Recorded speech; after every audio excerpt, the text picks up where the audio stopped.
Lección 3 para el 20 de abril del 2013. Un Dios santo y justo. El libro de Joel. Vamos a revisar porciones de este libro. El versículo de memoria es: truena la voz del Señor al frente de su ejército. Son innumerables sus tropas y poderosos los que ejecutan su palabra. El día del Señor es grande y terrible. ¿Quién lo podrá resistir? Joel 2:11, según la Nueva Versión Internacional. El pensamiento clave: Dios puede usar las crisis para hacer que su pueblo sea sensible tanto a su dependencia de Él como a su necesidad de renovación y de reformas espirituales. Fíjense, todo el libro de la lección debe girar en base a esto. Dios puede usar las crisis para hacer que su pueblo sea sensible tanto a su dependencia de Él como a su necesidad de renovación y de una reforma espiritual. Dice la traducción: en la misma plaga de langosta y la severa sequía que estaban devastando el reino del sur de Judá. La lección anterior hablábamos del reino del norte. El profeta Joel, un profeta contemporáneo de Amós y de Osea, ve una señal de un grande y espantoso día de juicio. Joel 2:31. Confrontados con una crisis de tal intensidad y proporciones, él llama a todo el pueblo de Judá a renunciar al pecado y a volver a Dios. Describe la langosta como el ejército de Dios y ve en su llegada el castigo de Dios sobre Israel infiel. O él profetiza que la plaga de langosta sería algo pálido en comparación con los futuros juicios de Dios, pero que ese mismo juicio traería bendiciones sin paralelo a quienes fueran fieles a Dios y obedecieran sus enseñanzas. Es decir, no importa cuán severo fuera el juicio, este podía conducir a la salvación y a la redención de aquellos cuyos corazones se abrieran a la conducción de Dios. Ese es el tema hermoso, ¿verdad?, que vamos a analizar en estos 3 capítulos del libro de Joel de una manera muy breve, sucinta. En medio de una crisis, Dios quiere que su pueblo dependa de Él y emprenda un redenimiento y una reforma. Este mundo está en esas condiciones. Muchas naciones, incluyendo la nuestra, están en esas condiciones. Una crisis que en vez de llevarnos a depender del hombre, nos debería llevar a depender de Dios ante los grandes acontecimientos que se están dando. Bueno, comenzamos para ir especificando a medida que vamos desarrollando. Domingo 14 de abril, un desastre nacional. ¿Qué sucedía en la tierra de Judá? Desolación, destrucción, un desastre ecológico, una quiebra del punto de vista material. Lo básico para la subsistencia, la langosta lo había destrozado. La cebada, el trigo, las matas de uva, la higuera, todo prácticamente destruido. Una condición nacional sin parangón. Dice el mismo, comenzando el capítulo 1, el libro de Joel. Palabra de Jehová 1:1, que vino a Joel, capítulo 1. Oíd esto, ancianos, primeramente los dirigentes, ¿verdad?, y escuchad todos los moradores de la tierra. ¿Ha acontecido esto en vuestros días o en los días de vuestros padres? Lo que está aconteciendo ha ocurrido alguna vez en sus tiempos o en los días de sus padres. Mire, esto no había ocurrido nunca, lo que estamos viviendo hoy en día. Está dando a entender el profeta. Y uno diría hoy en día lo mismo, ¿verdad? De esto, dice el capítulo 1, versículo 3, de esto contaréis a vuestros hijos y vuestros hijos a sus hijos, y los hijos a la otra generación, por lo terrible de este acontecimiento nacional que estaba sacudiendo a este pueblo, ¿verdad? Dice la lección del mismo día domingo: el profeta, que vivía en una sociedad agrícola, llama a los agricultores a sentirse consternados ante la pérdida de la cosecha de granos y frutas. La destrucción ecológica podría incapacitar la economía de la nación durante años. Además de la pérdida de alimento, sombra y leña, estaba la amenaza de la erosión. Algunos árboles frutales en Palestina demoran hasta 20 años en crecer antes de ser productivos, y ahora destruidos. En realidad, la devastación agrícola y la deforestación eran tácticas típicas de los invasores. Aplicaban eso para que los pueblos se entregaran. Castigaban a los conquistados, haciendo imposible una recuperación a corto plazo. Pero ahora este era un juicio de Dios que estaba cayendo allí. Y como lo dice literalmente la Biblia, ¿verdad? Lo que quedó de la oruga, Joel 1:4, comió el saltón, y lo que quedó del saltón comió el revoltón, y la langosta comió lo que del revoltón había quedado. O sea, una devastación total a través de este insecto que está planteando allí la Sagrada Escritura. Es bueno aclarar, ¿verdad? El comentario bíblico da dos posiciones. Una, que esta langosta, ¿verdad? La oruga, la palabra oruga viene del hebreo cortar, entonces se describe como si fuera una langosta cortadora. Saltón, como si fuera una langosta tipo migratoria, de las que se desplazan en enjambre, como en el caso de Egipto, Éxodo 10, 4 al 19. Y el revoltón es la langosta pero sin alas, en el estado cuando aún salta. Y hay otros, y la langosta en sí ya con toda su fuerza, ¿verdad? Tiene que ver con la devoración total ya del animal. Otros describen como fases de la langosta, desde la oruga hasta la langosta convertida en sí. Lo cierto es que, como dice el folleto, ¿verdad? Joel usa 4 términos diferentes para la langosta. Joel 1:4, ¿verdad? A fin de expresar la totalidad de la plaga. La destrucción causada por la langosta fue peor por la sequía que había. Todas las cosechas se marchitaron y la agricultura los agricultores pues se sentían desesperados porque no tenían nada para comer o vender, ni siquiera semillas para volver a plantar. El problema también anuncia la destrucción de los suministros básicos en la tierra de Israel, tales como las uvas, los granos y el aceite. El trigo y la cebada eran los granos más importantes en Palestina. Las vides, matas de uva, y las higueras en la Biblia simbolizan una vida pacífica, con abundancia de las bendiciones de Dios en la tierra prometida. En 1 Reyes 4:25 usted ve que lo simboliza tranquilidad, descansar sobre las vides, sobre la higuera. Pero aquí la cosa estaba en ruina, todo eso se había acabado. La imagen indica la imagen idílica de paz y prosperidad que representan, ¿verdad? Tanto las vides y la higuera, es la de sentarse bajo la viña y la higuera. Todo esto ahora estaba amenazado por el juicio divino, producido por causa de los pecados. Se esperaba que Israel fuera mayordomo fructífero de la tierra, pero sobre todo, se esperaba que la gente adorara y obedeciera a Dios porque Él era quien le había dado la tierra.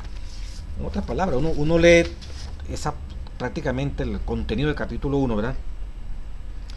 Después que describe la acción de este insecto, dice: despertad borrachos, versículo 5, capítulo 1, llorad, gemid todos los que bebéis vino a causa del mosto, porque os es quitado de vuestra boca, porque pueblo fuerte e innumerable subirá a mi tierra. Sus dientes son dientes de león y sus muelas, muelas de león. Asoló mi vid y descortezó mi higuera. Del todo la desnuda y la derramó y la derribó, como dice aquí, ¿verdad? Sus ramas quedaron blancas. Llora tú como joven vestida de cilicio por el marido de su juventud. Desapareció de la casa de Jehová la ofrenda y la libación. Los sacerdotes, ministros de Jehová, están de duelo. El campo está asolado. Se enlutó la tierra porque el trigo fue destruido. Se secó el mosto, se perdió el aceite. Confundíos, labradores, gemid, viñeros, por el trigo y la cebada, porque se perdió la mies del campo. La vía está seca y pereció la higuera, el granado. La descripción de la destrucción nacional que había, ¿verdad? Como dice la lección, un desastre nacional tremendo, ¿verdad? Luego, cuando se describe esto que acabo de leer, se hace un llamado: ceñid y lamentad, sacerdotes, gemid, ministros del altar, venid, dormid en silicio, ministros de mi Dios, porque quitada es de la casa de vuestro Dios la ofrenda y la libación. Proclamad ayuno a los convocad asamblea, congregad a los ancianos y a todos los moradores de la tierra, la casa de Dios vuestro Dios, y clamad a Jehová. Ay de aquel día, porque cercano está el día de Jehová y vendrá como destrucción por el Todopoderoso. Qué tremendo, hermano. Dice, y termina el capítulo 1. A ti, oh Jehová, clamaré, porque fuego consumió los pastos del desierto y la llama abrazó todos los árboles del campo. Las bestias del campo bramarán también a ti, las bestias, porque se secaron los arroyos de las aguas y fuego consumió las praderas del desierto. Mire el tamaño del desastre al cual está siendo expuesto el pueblo de Dios, la iglesia, en aquel momento histórico, ¿verdad? Y Joel muestra, ¿verdad?, la magnitud de esa quiebra material como consecuencia del pecado que estaba allí dentro de la iglesia en ese momento histórico. Dice la parte del día 15 de abril, toca trompeta. Claro, arranca el capítulo 2 con esta expresión, el versículo 1. Pero sin embargo, el autor hace énfasis: Joel no dudaba de que la plaga de langosta podría conducir a una vislumbre del plan de Dios. Fíjense, cuando él narra la plaga en las plagas, en ese capítulo 1, esa plaga de langosta, ¿verdad? Ya, y le hace ver el desastre. Es una sociedad agrícola, depende de la agricultura, como decía, una sociedad industrial hoy en día globalizada. En aquella época era una sociedad agrícola, depende de la agricultura. Su fuerte es la agricultura, los suministros básicos, trigo, cebada, aceite, o sea, eso es típico de esa sociedad y está quedando devastado. El juicio de Dios está actuando allí directamente. Ya no es un desastre natural, ¿no?, por la naturaleza que está trastornada o está desequilibrada. Dios mismo utilizando su naturaleza para hacerle ver que la tierra se enlutó por el pecado, por la condición en que los sacerdotes, los pastores, ¿verdad?, estaban conduciendo a su pueblo. Y el pueblo, obedeciendo lamentablemente esas instrucciones, y abandonó a Jehová junto con su dirigente. Y allí entonces esta ruina era consecuencia de este apartarse de Jehová. Sin embargo, allí había un plan. Dios, en medio de este desastre, ¿verdad?, no espera que se consuma su pueblo y quede exterminado. Dios aprovecha este desastre, ¿verdad?, para que, y a través de Joel hace un llamado a los dirigentes para que busquen, lo busquen, que ayunen. Proclamad, ayunen, le dice. Ceñíos y lamentad, sacerdotes, gemid, ministros del altar. Proclamad ayuno, convocad asamblea, congregad a los ancianos y a todos los moradores de la tierra. ¿Dónde? En la casa de Jehová vuestro Dios. Y clamad a Jehová. Porque el día de Jehová viene, el día de destrucción viene. O sea, aprovechar la crisis, como lo decía en la introducción, para que nosotros, viendo que realmente el bienestar material se nos mueve, se nos está quitando, viendo cómo está quebrada el mundo, diríamos hoy en día, ¿verdad? En una especie de desastre mundial que va a permitir entonces una organización mundial para, entre comillas, decir paz y seguridad. Pero para nosotros no va a haber, no vamos a poder ni comprar ni vender. Vamos a ser privados de todo lo que se pueda comprar y vender, como dice Apocalipsis 13. Pero los que confían en Jehová, nada les va a faltar. Aquí también se hace un llamado, ¿verdad? De en medio de este desastre natural, de buscar a Dios, de buscar el ayuno, de congregarnos, comenzando por los pastores, comenzando por los sacerdotes, los ancianos, que son los centinelas que Dios tiene para advertir, para captar la magnitud de lo que está ocurriendo en ese momento histórico, en aquella época, calcula el año 800 antes del Señor Jesucristo, en la época de Joel. Pero hoy en día, ¿verdad? Porque este mensaje se conecta con el día grande de Jehová cuando ha de venir, como dice el último versículo del capítulo 6 de Apocalipsis. ¿Quién podrá mantenerse firme? Aquí también lo repite, ¿verdad? El final del capítulo 2, perdón, Joel 2:11. Y Jehová dará su orden delante de su ejército, como dice el versículo de memoria, porque muy grande es su campamento, fuerte es el ejército, el que ejecuta su orden, porque grande es el día de Jehová y muy terrible. ¿Quién podrá soportarlo? Todo esto que estamos hablando, este desastre, esta palabra viene en ese contexto y nos lleva entonces escatológicamente a lo que va a ocurrir. Joel 1:13 al 20 dice la parte del día lunes. ¿Qué le dice Joel a su pueblo? Ceñíos, lamentad, sacerdote, ayuno, clamen a Dios. El profeta dice la parte del día lunes, ruega a los líderes espirituales que llamen a un día nacional de ayuno y oración para que el pueblo escudriñe su corazón, renuncie a sus pecados y se vuelva a Dios. De este modo, ellos saldrían de esa experiencia con una confianza renovada en el amor y la justicia de Dios. Al fin, este desastre podría llevar a los creyentes a una relación más profunda con su Dios. En todas las escrituras se describe a Dios como el Señor de la naturaleza, el que la creó, la sostiene y también la usa para sus propósitos divinos, como en este caso. En este desastre nacional, en lugar de rasgar sus vestimentas, el profeta Joel le dice al pueblo que deberían rasgar sus corazones y abrirlos a la gracia de la compasión de Dios. O sea, en medio de la crisis, el Señor, en su grande misericordia, llama al pueblo a arrepentirse, a buscar una renovación, para Él colmarlos de bendiciones. Y por eso la lección del martes que habla de estos versículos muy famosos para nosotros, ¿verdad? Joel 2, 28, 29, el derramamiento del Espíritu Santo. Es interesante, mire, cuando se lee el capítulo 2 antes del 28 y el 29, el capítulo 2 dice: tocad trompeta en Sión y dad alarma en mi santo monte.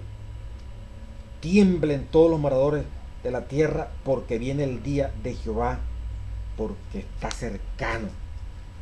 Día de tinieblas y de oscuridad, día de nube y de sombra. Vendrás un pueblo grande y fuerte, semejante a él no hubo jamás. Sigue diciendo aquí va narrando, ¿verdad?, acontecimiento glorioso, ¿verdad?, de la venida del Señor Jesucristo.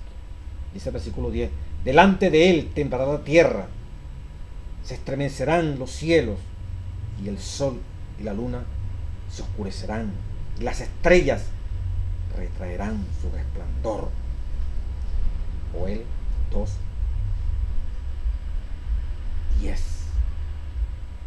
Y entonces termina el versículo 11, ¿verdad? ¿Quién podrá soportar?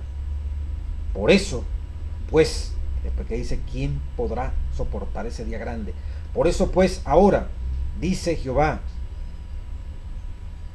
convertíos a mí con todo vuestro corazón, con ayuno y lloro y lamento, rasgad vuestro corazón y no vuestros vestidos, convertíos a Jehová, Dios, porque misericordioso es y clemente, tardo para la ira, pero grande en misericordia, y que se duele del castigo. ¿Quién sabe si volverá y se arrepentirá y dejará bendiciones tras de él? Esto es ofrenda y libación para Jehová vuestro Dios. Tocad trompeta en Sión, proclamad ayuno, convocad asamblea, reunid al pueblo, santificad la reunión, juntad a los ancianos, congregad a los niños y a los que maman, salgan de la cámara el novio y de su tálamo la novia. Entre la entrada y el altar lloren los sacerdotes, ministros de Jehová, y dirán, perdona, oh Jehová, a tu pueblo, y no entregues al oprobio tu heredad, para que la gente hable, critique y diga, para que las naciones se enseñoreen de ella y se sientan superior a su pueblo, porque han de decir entre los pueblos, ¿dónde está su Dios? Tienen que convertirse, tienen que arrepentirse, llama al profeta, Dios lo envía en medio de esta crisis nacional, ¿verdad? Causada por el pecado, causada por la problemática que se está moviendo allí en ese pueblo, diríamos en la iglesia. Hay una crisis tremenda que sacude al mundo. Y esa crisis toca a veces a la iglesia, la escasez económica y una cantidad de cosas. Veamos cuál es el aporte que nosotros tenemos que hacer para minimizar, por lo menos en nuestro pequeño campamento que el de la iglesia, los efectos de las consecuencias del pecado. Y de allí que el pastor, el anciano, todos deberíamos pensar, reflexionar para congregarnos, para ayunar, para buscar a Dios y poder recibir las bendiciones que Él está prometiendo, derramar su espíritu en abundancia para terminar la obra en esta tierra. Porque la obra se desdice de ella. De repente los testimonios que se dan, el no vivir a plenitud la iglesia, la obra que Dios quiere que se haga, los del mundo se burlan y lanzan oprobio a la iglesia, nos colocan como uno más de las tantas y miles de iglesias que puedan existir en esta tierra. Pero al igual aquí que Joel dice, sacerdote, ¿verdad? Reúnan al pueblo entre la entrada y el altar, lloren los sacerdotes, ministros de Jehová, y dirán, perdona, oh Jehová, intercedan los ministros, el anciano, el pastor, digan, perdona, oh Jehová, a tu pueblo, y no lo entregues al oprobio de tu heredad. Al ver que la iglesia no progresa, al ver que la iglesia le cuesta echar adelante su obra, al ver la pobreza material muchas veces, pero que está relacionada con la pobreza espiritual, el mundo no lo entiende, el mundo lo que va a criticar, como en este caso ver el pueblo de Dios en miseria, sus cosechas destruidas, cómo le cayeron esas plagas. ¿Dónde está el Dios de esa iglesia que no es capaz de construir el hospital, que no es capaz de construir un sanatorio, que no es capaz de construir un centro de rehabilitación, un orfanatorio? En algunas partes del mundo sí lo hay, es verdad, y la iglesia está maravillosa. Pero es que esto debería ser en todas partes donde hay, en toda nación donde la iglesia está allí. Aparte de una iglesia, tiene que haber una escuela, tiene que haber un centro de salud. Y a través de los laicos, junto con sus pastores, tiene que haber lugares que sirvan de refugio para aliviar el sufrimiento a la raza humana. No podemos delegar esto en los gobiernos. Los gobiernos más bien deben admirarse de la obra como nosotros estamos sanando las heridas, estamos curando el dolor de esa raza humana que Satanás ha golpeado a través de la droga, del aguardiente, del maltrato muchas veces a las mujeres, de los niños huérfanos, de los niños abandonados. Y la iglesia usada por Cristo Jesús está mostrando a ese Jesús que se conduele, que sufre al ver el padecimiento de esos seres humanos. Eso es lo que el mundo tiene que ver para que vea el verdadero amor de Dios, no al revés, que estamos mendigando, que estamos suplicando a los poderes del mundo para que nos auxilien muchas veces, para que nos den una cuota de dinero para poder construir, dando lástima. El Dios de nosotros, que es el dueño de la plata, del oro y de todas las riquezas del mundo, parece que no nos oye, no nos suple para nosotros suplir de amor a través de las obras, con el poder del Espíritu Santo, a esta humanidad doliente, que no le queda más que poner sus esperanzas son en seres humanos, en partidos políticos, en personajes políticos partidistas, porque no llena este estado maravilloso como lo es el pueblo de Dios. Aquí se le ordena a través de Joel, sacerdotes, ministros, ancianos, clamen a Dios que les perdone, para que no sean la causa de Dios puesta en oprobio. Y la gente diga, ¿dónde está su Dios? Es el versículo 17 del capítulo 2. Y el 18 dice, y Jehová, como respuesta a eso que hemos hecho, dice, y Jehová, solícito, rápido, por su tierra, perdonará a su pueblo. Responderá Jehová y dirá a su pueblo, he aquí, yo os envío pan, mosto y aceite, y seréis saciados de ello, y nunca más os pondré en oprobio entre las naciones, y haré alejar de vosotros al del norte, y lo echaré en tierra seca y desierta, su faz será hacia el mar oriental. Versículo 21. Tierra, no temas, alégrate y gózate, porque Jehová hará grandes cosas. Amén, gloria a Dios. En medio de la crisis, Dios está dispuesto a hacer grandes cosas. Si clamamos, si ayunamos, si confesamos nuestros pecados, comenzando por nuestros grandes dirigentes de la conferencia general hasta las uniones, las divisiones, las uniones, las asociaciones, la iglesia local, todo a la una, como un solo pueblo, entendiendo las señales del fin que están reventando sobre nosotros. Buscar a Jehová para que se le manifieste la mano poderosa de Dios. Qué tremendo, ¿verdad? Lo que el Señor quería hacer con su pueblo. Y por eso después que Dios da esta bendición, ¿verdad? Yo los oiré, yo los perdonaré, yo haré grandes cosas con ustedes, como dice el versículo ese 2:25, y os restituiré los años que comió la oruga, el saltón, el revoltón y la langosta, mi gran ejército que envié contra vosotros.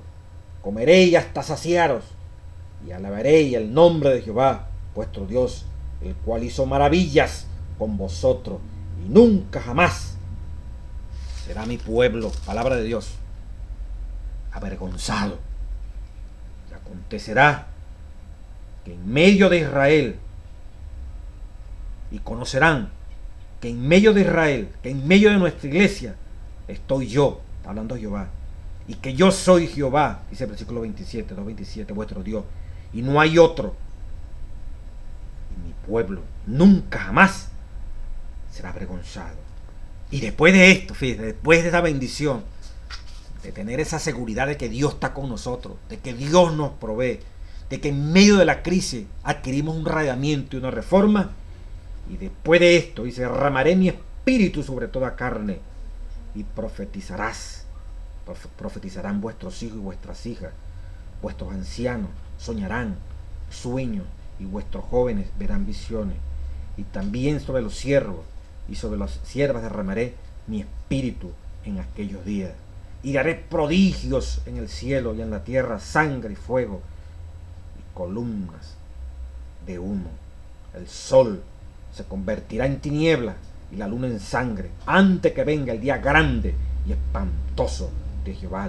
Y todo aquel que invocar el nombre de Jehová será salvo, porque en el monte de Sión y en Jerusalén habrá salvación, como ha dicho Jehová, y entre el remanente, el cual él habrá llamado. Palabra de nuestro Dios. Último versículo del capítulo 2 de Joel. Mire todo lo que está dispuesto a hacer Dios. Dar su espíritu, como dice aquí.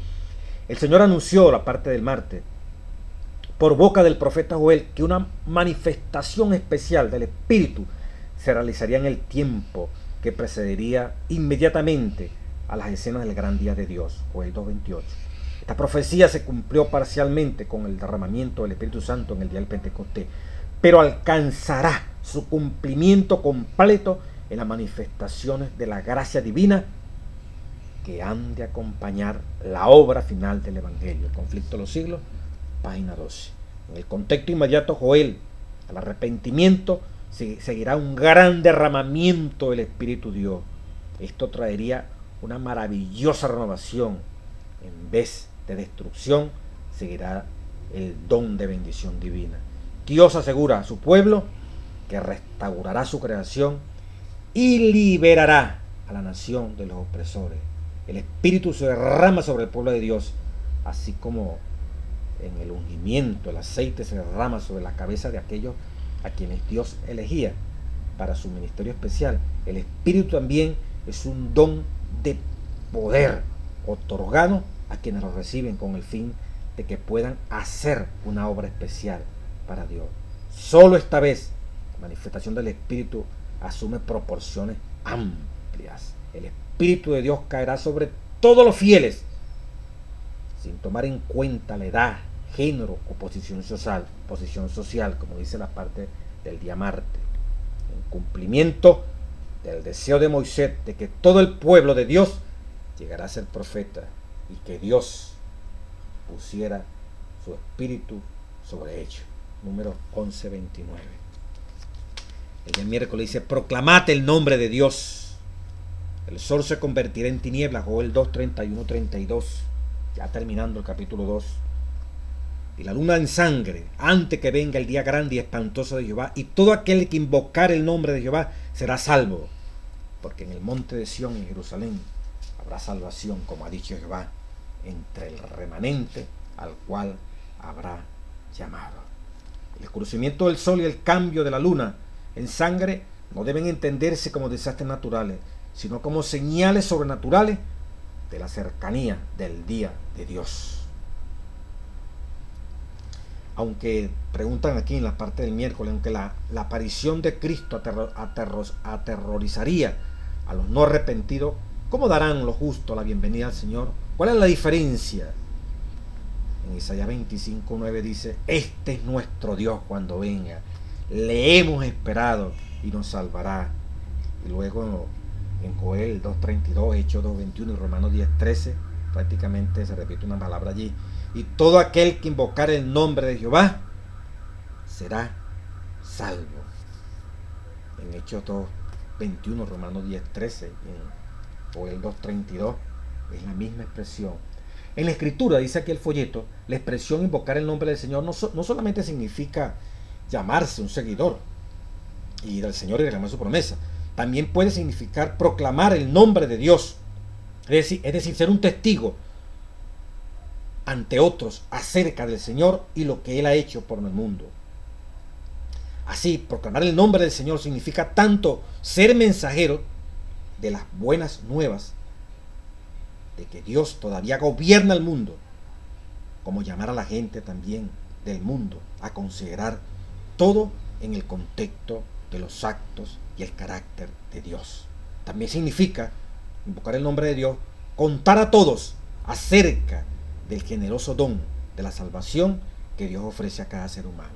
Entonces, cuando dice, ¿verdad?, y todo aquel que invocara el nombre, todo aquel que predicare, todo aquel que manifestara que Dios es el que gobierna este mundo, todo aquel que testifica que Dios está al frente de todo lo que está pasando en esta tierra, que no ha dejado este planeta solo, significa, ¿verdad?, acerca del generoso don de la salvación que nosotros tenemos que proclamar. O sea, invocar más que llamar a Dios para que nos responda ante una situación difícil, invocarlo ante un socorro, como también es válido, es testificar también acerca de Él. Y esto va a ocurrir prácticamente, ¿verdad?, y la realidad cuando se derrame en mayor plenitud, cuando se derrame el Espíritu Santo, cuando se cumple ese Joel 2, 28, 29, yo derramaré mi espíritu como producto, ¿verdad? Que eso es lo que ha precedido, una crisis nacional, diríamos nosotros, una crisis mundial, como producto, ¿verdad? De un gran desastre ecológico, donde los bienes básicos de sustento en este planeta van a escasear, ¿verdad? Como consecuencia del pecado, la tierra se va a enlutar, también dice Isaías 24. Y de allí entonces que surge ese control que se va a hacer de todos los medios y modos de producción, de todos los recursos, los pocos recursos que queden en la tierra, de agua, de energía, de cereales, de fruta. Va a ser necesario, según el control del demonio, controlarlo para poder dispensarlo a esa raza humana que ha golpeado a la naturaleza, y ella se resiste a la naturaleza, que gime con dolores de parto. Ante ese control, Dios tiene un pueblo, y nos vamos preparando todos los días para ver este acontecimiento terrible, estos acontecimientos. ¿Qué nos dice el libro de Joel? Así como ellos en medio de un desastre nacional, vamos rumbo a un desastre mundial, donde el demonio, repito, tomará el poder a través de Vaticano, América protestante y todos sus aliados, en esa triple unión de mundanos, protestantes y católicos, para preservar la paz del mundo, para preservar la armonía y la seguridad en el mundo, para poder saciar supuestamente a los más pobres de esta tierra. En medio de todo eso, ¿verdad?, se clamará y se urgirá para que haya unidad y armonía entre todos los seres humanos. Por eso los tres espíritus inmundos que van a salir a manera de rana a los reyes de la tierra, para reunirnos, para finalmente acabar con lo que es realmente cristianismo como debe ser, para ir contra el Cordero, como dice Apocalipsis 17, para ir ya al último ataque del demonio, hacer guerra contra los que guardan los mandamientos y tienen el testimonio de Jesucristo, el espíritu de profecía. Están advirtiendo lo que está pasando en este mundo. Apocalipsis 12, 17 y Apocalipsis 19, 11, lo que es el espíritu de profecía. El testimonio de Jesucristo es el espíritu de profecía. Entonces, todo está cuadrado. Vemos un paralelismo aquí, porque Joel habla de eventos que están pasando allí, pero inmediatamente, escatológicamente, Joel nos lleva a los acontecimientos del gran día de la venida de Jehová. Entonces vemos desastre. Vemos que en medio del desastre se llama a su pueblo, a los líderes de su pueblo, a que proclamen ayuno, a que se consagren, a que busquemos a Dios, líderes, ancianos, pastores, hermanos, pero especialmente las cabezas locales y mundiales, a que llamen al pueblo ante lo que está pasando, ¿verdad?, a confesar pecado, a arrepentirnos, para ser llenos de la gracia de Dios. Y los líderes intercedan delante de Dios por el pueblo, para que Dios los perdone. Y como lo leíamos en el capítulo 2, Dios nos va a perdonar y Dios nos va a proveer. Y en medio de esa crisis, Dios la va, como se dice, a redimir. Dios va a permitir cierto grado de estabilidad para nosotros mientras viene ya el desastre final. Y en medio de ser saciados por Dios, Él va a colmar ya la parte final del capítulo 2. Ha prometido que va a derramar su Espíritu Santo con poder y gloria, para que demos el último mensaje de amonestación a esta tierra, que es el tiempo de angustia previo antes que se trae la gracia. Dios derramará su Espíritu con poder, vendrá sellamiento, la tierra será iluminada, como dice Apocalipsis 18:1, con el último mensaje de misericordia, el amor puro mostrado a través de la iglesia, en servicio, en obra, en caridad. Aquí está Dios, este es nuestro Dios. La gente ya se va a dar cuenta, hay miles de religiones, pero van a ver, esta es la religión donde está Jehová. Les tocará elegir entre seguir a Jehová o seguir a la falsificación de Dios, política religiosa que va a alternar con el verdadero pueblo de Dios, que tiene un líder, que tiene un presidente, que se llama Cristo Jesús. La gente verá con claridad que no hay miles, sino dos: los que siguen los mandamientos y tienen el testimonio de Jesucristo, y los que no siguen los mandamientos ni tienen el testimonio de Jesucristo, sino que dicen paz y seguridad, prosperidad. Vamos hacia una edad de oro. Este capitalismo se va a reformar, toda esta sociedad se va a reformar, todos esos socialismos se van a reformar para parir una sociedad de oro, donde nos amemos, donde nos vamos a querer. Eso es lo que el diablo está infundiendo. Pero la palabra de Dios dice, ¿verdad? Yo cuento con un pueblo en esta tierra, que muestre que el verdadero sistema de amor, de caridad, de servicio desinteresado está en la iglesia que recibe el poder del Espíritu Santo, que en medio de la crisis, en medio de las dificultades, la iglesia se perfecciona, porque Dios quiere que, a pesar de que nos toca vivir en esta tierra y pasar por todas estas situaciones difíciles que hoy sacude el mundo, si Jehová con nosotros, ¿quién contra nosotros? Termina la lección del día jueves 18 de abril, refugio en tiempo de aflicción. Y dice: los profetas compararon la venida del juicio de Dios con el rugido de un león. Joel 3:16 también nos dice algo de eso. Y Jehová rugirá desde Sión y dará su voz desde Jerusalén, y temblarán los cielos y la tierra.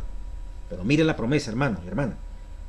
Pero Jehová será la esperanza de su pueblo y la fortaleza de los hijos de Israel. Amén. Diga amén. En medio de ese rugido, en medio de la tempestad, ¿qué va a hacer Dios para ti y para mí si hemos caminado en fidelidad? ¿Qué dice allí? Pero Jehová, versículo 16, capítulo 3 de Joel, pero Jehová será la esperanza de su pueblo y la fortaleza de los hijos de Israel. Qué bonito, ¿verdad? Dice en la Biblia, dice, pero algunas personas, el cuadro, dice la lección del día jueves, que presenta la escritura del juicio final, es difícil de comprender. Es bueno recordar que el mal y el pecado son muy reales y que sus fuerzas tratan de oponerse a Dios y destruir toda la forma de vida. Dios es enemigo del mal. Por esto, Joel nos invita a examinar nuestras vidas para asegurarnos de que estamos del lado de Dios a fin de ser protegidos en el día del juicio. Dice el folleto de Mateo 10, 28 al 31, ¿verdad? ¿De qué modo estos textos nos ayudan a comprender aún en tiempos calamitosos lo que tenemos en Jesús? Jesús dijo: no temáis a los que matan el cuerpo, mas el alma no pueden matar. Dios sostiene a quienes perseveran en la fe. Puede traer desolación, dice el folleto, sobre la tierra, Joel 3, 1 al 15. No obstante, su pueblo no necesita temer sus actos de juicio, porque Él ha prometido protegerlo. Versículo 16 del capítulo 3. Veíamos, ¿verdad? Él será su esperanza y Él será la fortaleza, palabra de Dios. Y darle seguridad. Sus actos soberanos y llenos de gracia demuestran que Él es un Dios fiel al pacto y nunca más permitirá que los justos sean avergonzados. Palabra de Dios. Aún en esta crisis tan terrible que su pueblo ni siquiera tenía para llevar ofrendas, porque se les acabó la producción, pero no reconocían que era por su pecado todo esto que estaba pasando. Este mundo actual está en la misma condición. O sea, el pecado ha llevado a toda esta contaminación horrible que tenemos, toda esta falta de amor, toda esta falta de consideración, a estas peleas entre unos y otros, países, gente de la misma nación matándose unos con otros. El diablo se está gozando en acabar la mayor cantidad de personas y que vayan al descanso sin conocer a Dios. Dios ha permitido, ¿verdad?, como en esta oportunidad, este pueblo, que ni siquiera tuviera para llevar las ofrendas, esas ofrendas de vegetales que les tocaba presentar. Pero sin embargo le decía: ustedes pueden arrepentirse, ustedes pueden buscarme a mí, vuelvan a mí, rasguen no sus vestidas, rasguen sus corazones, no sus vestidos, sino sus corazones, arrepiéntanse, y yo derramaré mi espíritu sobre vosotros, y os daré bendiciones, y os saciaré, y haré grandes cosas entre vosotros.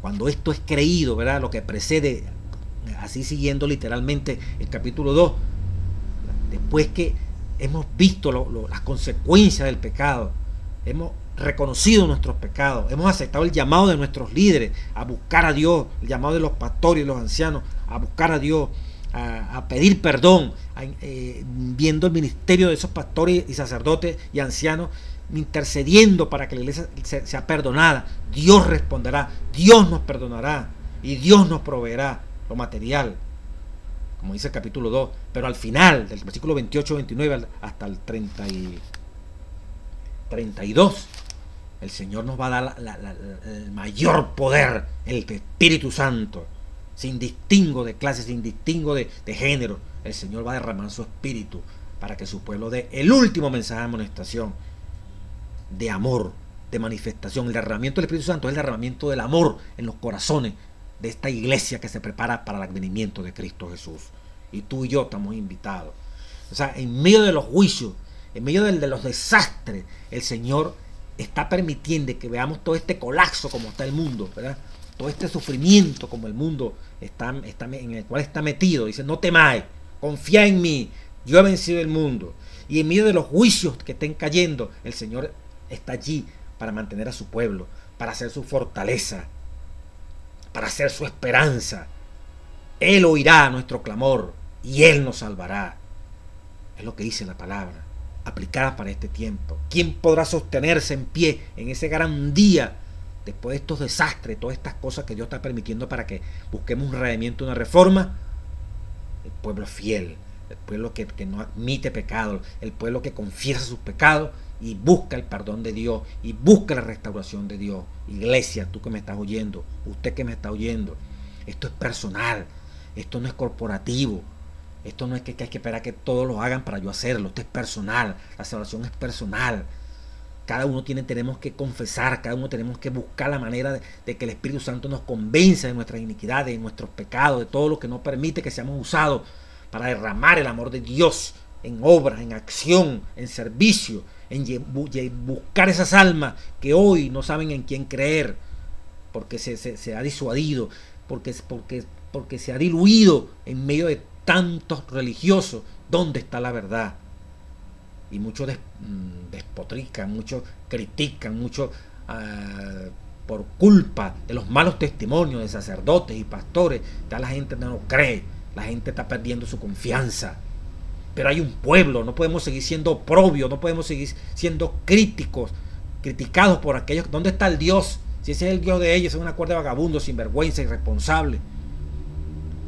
Dios ha prometido que su pueblo va a ser levantado, su pueblo no va a ser más avergonzado a través de los fieles que hemos de vivir en estos últimos tiempos. Te invito, hermano, nosotros mismos nos invitamos, clamemos a Dios, volvámonos a Dios, y como dice el folleto Escuela Sabática, buscad a Jehová y vivid. Dios le bendiga, Dios le guarde.